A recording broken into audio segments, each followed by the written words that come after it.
बहनों भाइयों, एक बात मैं आपसे कहूं, आप अपनी साइकिल उठाओ, बाइसिकल, बाइक नहीं बाइसिकल, और वो बाइसिकल लेके चलो और आपका लक्ष्य हो कि हमको वहां जाना है, मान लो कामतगिरी जाना है, चित्रकूट से यहां से कामतगिरी जाना है और बाइसिकल से चलो।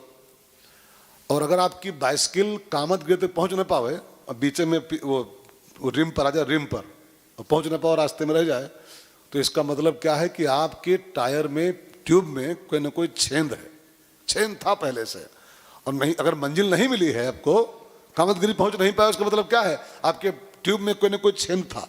छेद माने क्या होता है? नहीं, पंचर नहीं, छेद माने होता है दोष।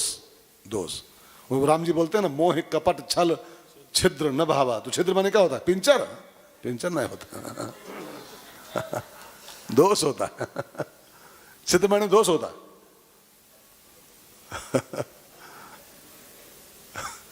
कई बहनें बेचारा लगाती हैं बुद्धि, लेकिन सब बात कट जाती है उनकी छिद्र माने दोष, ठीक है ना। दशरथ जी की साइकिल मंजिल पर नहीं पहुंची, रामराज उनकी मंजिल थी और मंजिल पर नहीं पहुंची उनकी साइकिल, मतलब क्या है कि उनकी साइकिल में कोई ना कोई पिंचर था, पिंचर था, तभी नहीं पहुंच पाए। नहीं तो कल रामराज होना है, रात भर में सब कहानी फेल हो गई, मंजिल नहीं पा सके हो, मतलब क्या इसका निकाला जाए? कोई ना कोई छेद था जीवन में, तभी तो साइकिल नहीं पहुंची उनकी, नहीं पहुंच जाती। और छेद एक के था खाली, बस एक के छेद काफी होता हवा निकलने के लिए। हाँ, एक के छेद काफी है कि साइकिल पंचर हो जाएगी। दशरथ जी के जीवन में एक जो छेद था वो, इसलिए उनकी साइकिल बीच में रह गई है, जा नहीं पाए मंजिल पर तक। देखो काम, देखो काम प्रताप। और बस दशरथ जी ने खूब चुपड़ा पहले, फिर उनको लगा कि कुछ लगता है कुछ मांगना चाहती है, तभी गुस्से का एक्टिंग कर रही है। कई बहनें होती हैं ना, कई बहनें, आप में से नहीं होंगी वो, लेकिन कई बहनें ऐसी होती हैं समाज में, जो पति से कोई मोटा वाला कुछ पाना हो ना, मोटा इनाम, कोई मोटा वाला गिफ्ट 3-4 लाख रुपए वाला, तो पहले वो गुस्से की एक्टिंग करते, गुस्से, हम तुमसे नहीं बोलेंगे, तुम किसी काम करें तुमसे हम नहीं बात करेंगे, जाओ। हाँ, तो फिर पति बेचारा था, पति फिर पूछता है, कहे नहीं बोले हो, क्यों नहीं बात करोगी, कुछ तो बताओ, कुछ तो बोलो। मेरी एक कथा थी वो फर्रुखाबाद में, तो वहाँ एक दिन चाय लेट आई, वो आयोजक थोड़ा ढीले ढाले रहे होंगे, तो हम नहाए धोए बैठे रहे, चाय आई 9 बजे, तो हमने कहा अगर हम आज थोड़ा सा एक्टिंग कर दें तो कल से सब राइट टाइम हो जाएगा। तो हमने फिर थोड़ा एक्टिंग किया, गुस्सा हमको आता कभी नहीं, लेकिन वो दिन दिखाए थोड़ा जलवा अपना, ले जाओ चाय नहीं पियेंगे, ले जाओ, ये कोई टाइम चाय का है, 9 बजे चाय लेके आए हो, ले जाओ नहीं पियेंगे, तो खाना भी नहीं खाए तुम्हारे आज। हाँ, मचा हल्ला पूरे आयोजक मंडल में, पूरा परिवार हिल गया, बाबा गुस्सा हो गया। तो जो बुढ़ऊ थे जो कथा कराए थे वो फर्रुखाबादी, वही आए मेरे पास धीरे से, उन्होंने कहा महाराज, वो फर्रुखाबादी बोली अपने उसी भाषा में, महाराज तुम तो कछुओ नहीं खायो महाराज तुम तो कछुओ नहीं खायो, वो अपनी भाषा में बोल रहे थे, हमारे लिए वो कछुआ हो गया। महाराज तुम तो कछुओ नहीं खायो, महाराज तुम तो चाहलो नहीं पियो, मैंने वो अपनी भाषा बोल रहे हैं, चाह लो, मैंने चाय तक नहीं पिए, चाह लो, हमारे वगैरह चाह लो, महाराज तुम तो चाह लो नहीं पियो, महाराज कुत्तो खाए लो वो बोल रहे अपने, आओ हमारे ऐसे बोला, बिगड़ गया, महाराज कुत्तो खाए लो, हम कहा कुत्ता खाते हैं क्या, हम की भात खाते हैं तो दशरथ जी बहुत देर चुपड़े, फिर जब नहीं बनी बात तो उनको लगा शायद कुछ मांगना चाहती है, मोटा गिफ्ट, तभी ये एक्टिंग कर रही गुस्से की। तो उन्होंने कहा देवी जी अगर कुछ मांगने की इच्छा हो, इसके लिए सब नाटक कर रही हो, रंग में भंग कर रही हो, तो जो कुछ चाहिए मांग लो, मैं बहुत खुश हूं, आज कल राम का राज्याभिषेक है और मैं बहुत खुश हूं, कुछ चाहिए तो मांग लो, मैं दे के छुट्टी पाऊं, ये रस भंग मत करो, हमारा आनंद भंग मत करो। और जब मांग लो कहा तो कैकेयी ने ताना मारा कि मांग लो तो कहते हो, लेकिन देते कभी कुछ नहीं हो। का क्या मतलब?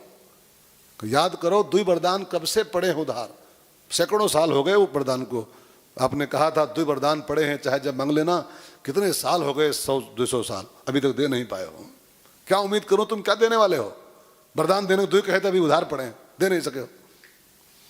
तो महाराज जी को लगता है वरदानों का लफड़ा ही है, तभी एक्टिंग कर रही गुस्से का। तो उन्होंने कहा देवी जी मैं बहुत बिजी रहता हूँ ना, तो भूल गया था वो वरदान कब के हो गए हैं। ऐसा करो तुम 4 मांग लो, 2 पड़े हैं, 2 ब्याज मांग लो, 4 मांग लो, खुश हो जाओ। तो कहीं ने कहा 4 बार नहीं, बस 2 चाहिए हमका, 2 मांगना है, दे पाओ तो मांगे। तो दशरथ जी ने उसी झोंके में उसको खुश करना था तो कसम भी राम जी की खा गए। वैसे तो मैं रघुवंश का हूं, प्राण जाए पर वचन न जाई, लेकिन मैं राम कसम खा रहा हूं। भामिन राम शपथ सत मोहि, 100 राम कसम खा रहा हूं, 100 बार, तुम जो मांगोगी वही दूंगा आज। और जो राम कसम खाई महाराज जी ने, बस कैकेयी ने अपने ओठ चाटे जबान से। वो जान गई कि अब ऊंट आ गया, हाँ अब ऊंट पहाड़ नीचे आ गया, अब ये बदल नहीं पाएंगे, राम कसम खा गए। तब कैकेयी उठ के बैठी और महाराज जी से 2 वरदान मांग लिए। पहला वरदान, सुनो प्राण प्रिय भावत जी का, सुनो प्राण प्रिय भावत जी का, देहु एक बर परतहि का, देहु एक बर परतहि का, तापस बेश विशेष उदासी, तापस वेश विशेष उदासी, 14 बरिस राम वनवासी, 14 बरिस राम वनवासी। महाराज जी मेरा पहला बरो राम की गद्दी पोस्टपोन करो और देहु एक बार भरत ही टीका, ये राज तिलक हमारे बेटे भरत को होना चाहिए। दूसरा क्या है देवी जी? तो दूसरा यह है 14 तापस वेश विशेष उदासी और 14 बरस राम वनवासी, 14 साल को राम जंगल को जाए। इतना सुनते ही दशरथ जी पूरा पीले पड़ गए। महारानी तुमने क्या मांग लिया है? राम तुम्हारा क्या बिगाड़े हैं? मैं राम जी को लेके कहीं अयोध्या के बाहर कुटी बना के जीवन भर रहूंगा, वशिष्ठ के आश्रम में रह जाऊंगा, लेकिन तुम राम को मुझसे दूर न करो। तुम जानती हो कि मैं राम के बिना जी नहीं सकता हूं। जीवन मोर राम बिन नहीं तो विधवा हो जाएगी। तो यही चाहती है, तो विधवा होना चाहती है क्या राम को दूर करके मुझसे? कहीं ने कहा विधवा होना पड़े चाहे कुछ होना पड़े, लेकिन बस गद्दी राम जी की नहीं होनी चाहिए। कल राम जंगल को जाएं। और कान खोल के सुनो महाराज जी, होत प्रात मुनि बेसुधरी जौन राम बन जाहि, मोर मरनु राउर अजसो नप समझिय मन माहि। अगर कल भोर होते ही राम जंगल को नहीं चले गए तो मोर मरन, मैं छत पर से नीचे कूद जाऊंगी, सड़क पर मर जाऊंगी। और राउर अजस, तुम्हारी संसार में अब कीर्ति होगी कि रघुवंश का राजा और पुत्र के मुंह में पड़ करके वचन भंग कर दिया उसने अपना। कल राम का वनवास होना चाहिए भोर होते ही। भाई बहनों, मंथरा की पढ़ाई कैकेयी ने राम के वनवास का प्रोग्राम सेट कर दिया। अब तनिक यहां पर आप थोड़ा बुद्धि लगाओ, जुड़ करके मेरे साथ व्यासगद्दी के साथ। राम माने होता है धर्म। राम का जो आध्यात्मिक अर्थ है, राम जी राम भगवान तो ही हैं, लेकिन राम का एक अर्थ है धर्म। रामो ही विग्रहवान धर्म, वाल्मीकि में श्लोक है, रामो विग्रहवान धर्म। राम जी मूर्तिमंत धर्म है, ठीक है। तो राम मीन्स धर्म एक अर्थ में। और कैकेयी माने क्या होता है? वाह, राम इज धर्म और कैकेयी इज कर्म, ठीक है। और मंथरा जो है ये लोभ का प्रतीक है, लालच का प्रतीक।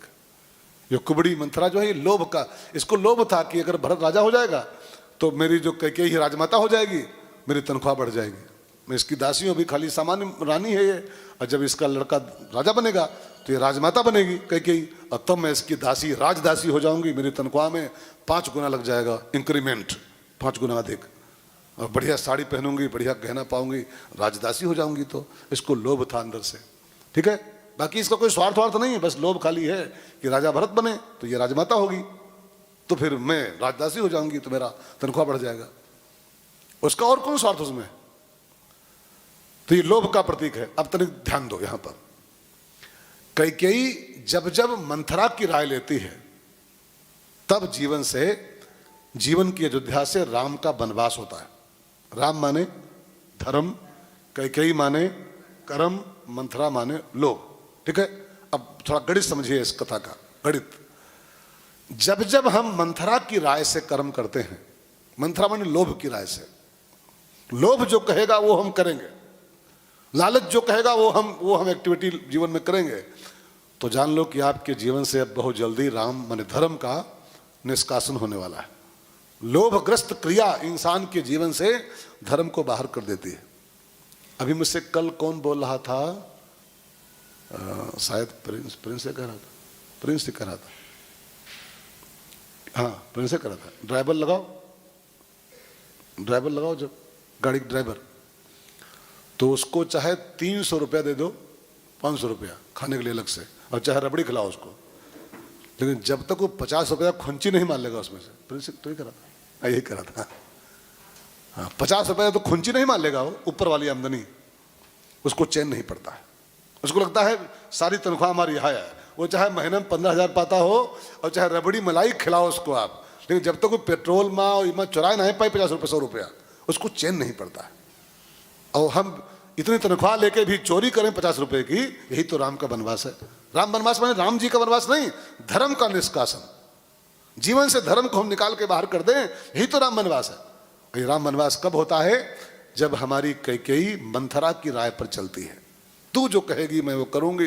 लोभग्रस्त क्रिया, जब लोभ हमारा गुरु बन जाता है और लोभ जो कहेगा वो हम करेंगे, तो फिर जीवन से में राम फिर टिक नहीं पाते, राम का निष्कासन हो जाता है।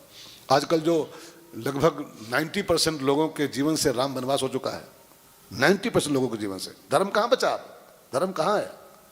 सब बेमानी पर उतरे हैं, टोटल मक्कारी पर। तनख्वाह चाहे 1 लाख महीना पाता हो आदमी, 1 लाख महीना, चाहे 3 लाख रुपए महीना पाता हो तनख्वाह के, लेकिन जब तक लिफाफा नहीं थाम लेता है वो अलग शाम तक, उसको चैन नहीं पड़ता है। जब तू 3 लाख पा रहा है, 1.5 लाख पा रहा है, कम है इतना क्या?